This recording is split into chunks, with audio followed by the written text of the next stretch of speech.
Good morning, welcome to the Fundamentals of Awesomeness. My name's Ahmed Khan, your daily morning broadcast. It's Monday 27th of July. It's Monday, time to sparkle and shine. Let me get this back onto where we are. Excellent. This is going out on Facebook, YouTube, and it's also going out on a podcast. So today I'm actually launching the podcast. I'll be uploading it onto Spotify so you can actually listen to this while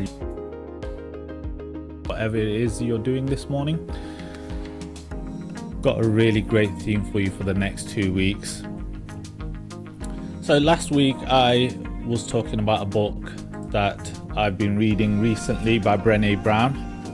It's called The Gifts of Imperfection. To give you the title to my own forthcoming book. No, this is The Gifts of Imperfection by Brene Brown. And in the book, she's got 10 guideposts. And what the idea is, over the next 10 days, we're going to be going over each one of those guideposts. And today, we're looking at authenticity and letting go of what people think. So the definition of authenticity. Authenticity is the daily practice of letting go of who we think we're supposed to be and embracing who we are. Today I've got two lovely videos to share with you. One actually by Brene Brown and another one that talks about letting go of what people think about you. And I'm hoping you find both of them knowledgeable, informational, and something that you can apply in your own life. As I mentioned, today's topic, Guidepost 1, letting go of worrying what others think of you. Lovely quote here. What's the greater risk? Letting go of what people think or letting go of how I feel, what I believe and who I am? And a lovely image there. Affirmation, you are enough. If you've listened to anything of Brene Brown, she's got this wonderful concept that the names of people whose opinions matter to you should fit on a 1-inch square of paper. Such a tiny small piece of paper that anytime anyone's trying to offer you an opinion, a criticism, you pull out your 1-inch square of paper and you check if their name is on it, and if it isn't, then don't give too much thought to what they're actually saying. It's their opinion based on their values and their own life.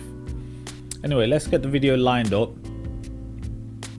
For those that are listening on the podcast, there are slides on Facebook and YouTube, but hopefully you'll get a really great understanding of the topic and the theme as it is from the podcast.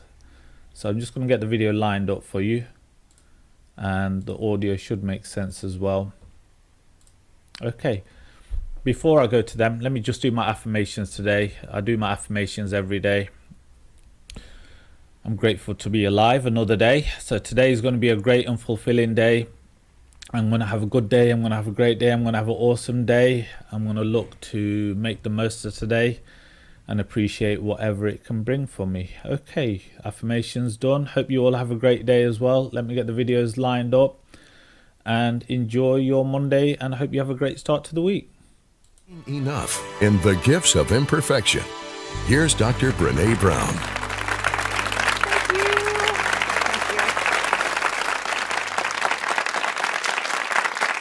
So one of the things that we do in our personal lives is we try to combat not being enough by pleasing and performing and perfecting. We go through our lives trying to be who we think we're supposed to be, doing and saying what we think people want to hear, putting on whatever mask or face we think we need to put on for that moment. And what that leaves us is exhausted. When we're pleasing and perfecting and performing, we end up saying yes a lot when we mean no, right? Yeah. And we also end up saying no when we mean, oh, heck yes, I want to do that. I really want to do that. And you know what? Even though I have a lot of work, I want to do it now. I don't want to do it 5 pounds from now. I don't want to do it when I'm great. I don't want to do it when I've practiced. I just want to do it now. But we don't have those boundaries when we don't feel like we're worthy and enough. I have this ring. I don't know if you can see it. It's got these little spinners on it, and I bought it for my 41st birthday, the one where I aged 21 years in 12 months. And it has spinners. And my whole new thing is when someone asks me to do something now, I spin my ring 3 times before I answer. And it's my boundary ring. And what I say to myself when I'm spinning it is very simple. And it's choose discomfort over resentment. Brene, can you bring 5 dozen cookies to school tomorrow? Nope. What happens when we say, sure, I'll be glad to bring the cookies up to the school? Like, if you know me, I'm looking at a friend that one of my fellow PTO people, you know I'll go right into my very high voice. Sure, I would love to. Peanut free, right? And then what happens is you're home in your kitchen, and your kids want you to be kind and gentle with them, but you're like this. I hate these people. I hate these kids. I hope they choke on my cookie, you know? So how do we do things without resentment, you know? And it takes boundaries. So in the end, I think if we take away anything from the authenticity piece, it is about the courage to be imperfect, to be vulnerable, and to set boundaries. Because the whole idea of I am enough starts with enough. Steve and I, for a long time, had a list of everything we wanted, like our achievement list. Maybe a lake house. Like every other person I know, I want a bigger house with a guest room. No one will ever come. But for some reason, it's just like this draw, right, to have the guest room. We just had this list of things that we wanted. Well, when the wholehearted research came out, it fundamentally shifted the way we live, the way we parent, everything. And so we decided to make a list of everything that was happening in our lives when we felt really joyful. Like what's happening, not a want list, but like actually based on evidence, like we're the happiest when what's happening.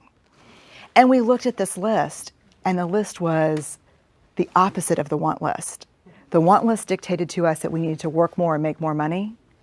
And the joy list meant less work and more time. Here's the part where we all struggle. Worthiness does not have prerequisites. We need to find a way to engage with the world from a place of worthiness. We need to find a way to say, I'm enough. This is who I am. Because I literally believe that our lives depend on it. So thank y'all very much.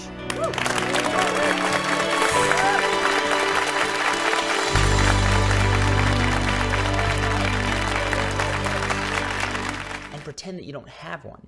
The same process plays out with hobbies as it does with mistakes that we've made, areas in which we're weak, and areas in which we might get publicly rejected. We hide what we don't want people to know about us. We conform to what other people would like us to be. But it doesn't.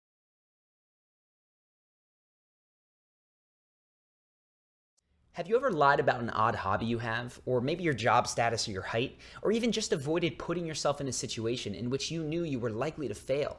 Why did you do that? Short answer, because you were embarrassed. Embarrassment comes from trying to control how other people perceive you. So instead of just showing the world your nerdy hobby, say that you collect Beanie Babies, you go, I don't want people to think I'm a dweeb, and pretend that you don't have one. The same process plays out with hobbies as it does with mistakes that we've made, areas in which we're weak, and areas in which we might get publicly rejected. We hide what we don't want people to know about us. We conform to what other people would like us to be. But it doesn't have to be the answer, because there is another more empowering mindset.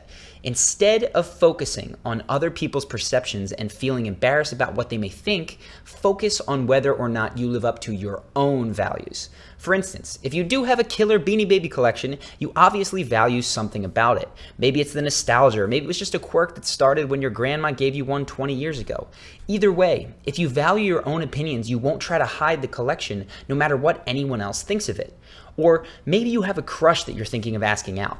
Focusing on other people's perceptions of you would stop you dead in your tracks. After all, what if other people found out and laughed at you for getting turned down? But what if you instead focused on your own values, like doing the courageous thing or being honest even when it's uncomfortable? You would ask that person out. Now, maybe you'd go on a date, maybe you wouldn't, but either way, you'd have lived up to your own values. And no matter what anyone else said or did, you could feel proud of yourself. The point is that when you focus on living up to your own values, you never have to feel embarrassed again. It doesn't matter whether you trip up an escalator, get fired from a job, beat up in a fight, or blown off by a girl or a boy that you like. None of that stuff is pleasant, but you don't need the double penalty of being embarrassed by those things. Your attempts to live up to your values are all that matter, so take responsibility, try to correct course, and move on. And if you have traits that embarrass you, whether it's your looks, your height, your age, well, you can't control those things, and you can't live up to a value that you can't control. So even though you might not like something about yourself, own it. You'll immediately feel relieved when you accept yourself the way you are. Now, this isn't an excuse to simply give up on improving yourself in the name of self-acceptance. Some things are worth a moment of embarrassment because they remind us that we're not living up to our values. So in the case of maybe having fallen out of shape, a moment of embarrassment is worth it to get you back to a healthy lifestyle. Or a moment of embarrassment in saying your job title can be worth it if it inspires you to hustle to land your dream job. The point is to get clear on your values, then live in line with them. Let other people's perception of you fade into the background noise. Now, this doesn't mean you ignore other people completely to the point of becoming a self-absorbed jerk. For instance, if one of your values is to be kind and you keep getting feedback that you're hurting people's feelings, you probably need to make an adjustment. But just remember, there are 7 billion people with 7 billion different opinions. You cannot please them all. So when you take feedback from others, focus on doing the right thing rather than the thing that pleases everyone else. In short, stop trying to be okay by everyone. Stop trying to control the opinions of strangers. Instead, figure out your values and live by them. Be your unadulterated self all the time, regardless of the audience. Make mistakes, fail publicly, get laughed at. You've got nothing to lose, and as long as you're trying to do the right thing, you've got no reason to ever feel bad about it. Own your screw-ups, your weirdness, your unpopular actions, and you're free. Hope you enjoyed that video, and if you did like it and you want to see more videos like this one, make sure to go ahead and hit the subscribe button now. You'll get more videos every week on how to be your most